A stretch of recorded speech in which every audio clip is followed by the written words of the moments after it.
আসসালামু আলাইকুম দর্শক।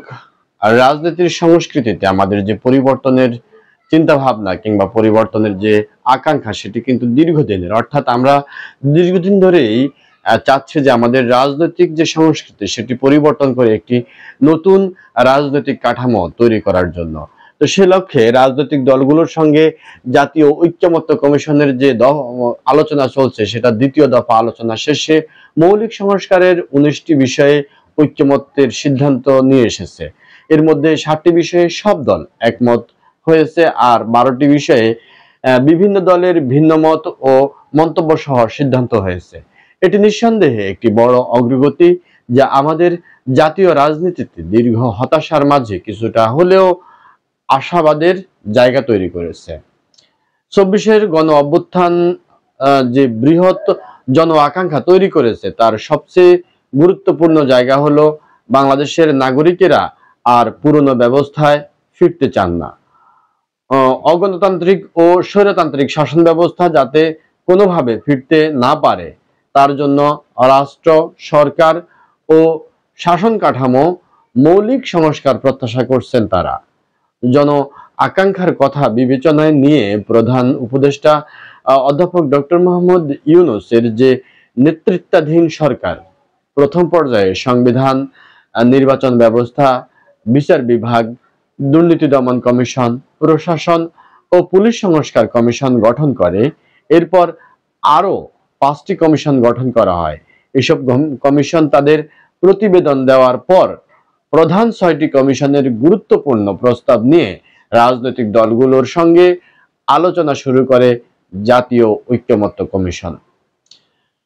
প্রথম দফায় 20 মার্চ থেকে 19 মে পর্যন্ত 32টি রাজনৈতিক দল ও জোটের সঙ্গে 44টি এবং 2রা জুন থেকে 31শে জুলাই পর্যন্ত 30টি দলের সঙ্গে 23টি বৈঠক করে জাতীয় ঐক্যমত্য কমিশন কিছু সিদ্ধান্ত নিয়েছে। অতীতে এত সময় ধরে এতগুলো রাজনৈতিক দল মিলে এমন রাজনৈতিক ঐক্য প্রচেষ্টার আর কখনোই হয়নি। রাজনৈতিক দলগুলোর সঙ্গে 2 দফা আলোচনার পর যেসব বিষয়ে ঐক্যমত্য সিদ্ধান্ত হয়েছে তা নিয়ে জুলাই জাতীয় সনদ চূড়ান্ত করার কাজ চলছে। তবে জুলাই সনদ বাস্তবায়নের পদ্ধতি ও এর আইনি ভিত্তি নিয়ে রাজনৈতিক দলগুলোর মধ্যে ভিন্নমত রয়েছে। আমরা মনে করি এক্ষেত্রে রাজনৈতিক দলগুলোর মধ্যে মতপার্থক্য থাকাটা স্বাভাবিক, আর সেই মতপার্থক্য নিরসনের সবচেয়ে গ্রহণযোগ্য পথ হলো আলাপ আলোচনা ও সংলাপ। ঐক্যমত্য কমিশনের সঙ্গে আলোচনার ধারাবাহিকতায় রাজনৈতিক দলগুলো খুব শিগগিরই এ ব্যাপারে একটা যৌক্তিক সমাধানে পৌঁছতে পারবে বলে আমরা আশা করি। গণ অভ্যুত্থানের ক্ষমতাচ্যুত হাসিনা সরকারের আমলে পরপর 3টি জাতীয় নির্বাচন সুষ্ঠু, গ্রহণযোগ্য এবং অবাধ হয়নি। ফলে দেশের সিংহভাগ নাগরিকই দীর্ঘদিন ধরে ভোটাধিকার থেকে বঞ্চিত হয়ে আসছেন। এই অবস্থায় দেশের নাগরিক ও রাজনৈতিক দলগুলোর সবচেয়ে বড় প্রত্যাশা হলো একটি গ্রহণযোগ্য ও সুষ্ঠু জাতীয় নির্বাচন, যার মধ্য দিয়ে বাংলাদেশে আবার গণতন্ত্রের পথে যাত্রা শুরু করবে এবং সে যাত্রা অব্যাহত থাকবে। ইতিমধ্যে প্রধান উপদেষ্টা নির্বাচনের সম্ভাব্য সময়সীমা ঘোষণা করেছেন। আমরা মনে করি তার ঘোষিত সময়সীমা, অর্থাৎ আগামী ফেব্রুয়ারি থেকে এপ্রিলের মধ্যেই দেশে জাতীয় সংসদ নির্বাচন অনুষ্ঠিত হতে হবে। একটি সুষ্ঠু ও গ্রহণযোগ্য নির্বাচন করার দায়িত্ব অন্তর্বর্তী সরকারের।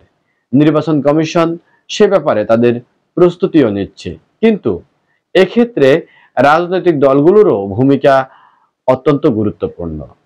জাতীয় ঐক্যমত্য কমিশন যে অগ্রগতি দেখাতে পেরেছে তা ধরে রাখার দায়িত্ব রাজনৈতিক দলগুলোর। এক্ষেত্রে দলগুলো তাদের প্রতিশ্রুতি কতটা বাস্তবায়ন করছে তার উপর দেশের গণতান্ত্রিক ভবিষ্যতের অনেকটাই নির্ভর করে। এই প্রচেষ্টা একটা অগ্রগতির জায়গায় নিয়ে আসার জন্য ঐক্যমত্য কমিশনের সহসভাপতি আলী রিয়াজ সহ কমিশনের অন্য সদস্যরা অক্লান্ত পরিশ্রম করে যাচ্ছেন। তাদের সবাইকে আমরা সাধুবাদ জানাই। এটা ঠিক যে একটি ভালো নির্বাচন অনুষ্ঠানের ব্যাপারে বড় একটা বাধা দেশের বর্তমানের আইন শৃঙ্খলা পরিস্থিতি। 5ই আগস্টের পর পুলিশের মনোবল ও শৃঙ্খলা অনেকটাই ভেঙে পড়েছিল। সেখান থেকে অনেকটা উত্তরণ হলেও এখনো পুরোপুরি স্বাভাবিক অবস্থায় ফিরতে পারেনি। এক্ষেত্রে নির্বাচনের পরিবেশ সুষ্ঠু রাখতে ও দেশের আইন শৃঙ্খলা পরিস্থিতি স্বাভাবিক অবস্থায় ফেরাতে সেনাবাহিনী সহ অন্যান্য বাহিনীরও অধিক সক্রিয় ভূমিকা পালন করতে হবে এবং সকলের প্রত্যাশা পূরণে জাতীয় নাগরিক যে আশা আকাঙ্ক্ষার বাস্তবায়ন, একটি সুষ্ঠু অবাধ নির্বাচন, সেটির ফলপ্রসূ একটি প্রমাণ অর্থাৎ জাতীয় নির্বাচন সংগঠিত হতে হবে, যেখানে প্রত্যেকটা মানুষ নিরঙ্কুশভাবে তাদের ভোটাধিকার প্রয়োগ করতে পারে এবং এখান থেকেই বাংলাদেশের নতুন অগ্রযাত্রা সূচিত হয়। এই আকাঙ্ক্ষা, এই অবস্থায় আমরা এই প্রত্যাশা রেখে আজকে শেষ করছি। আল্লাহ হাফেজ।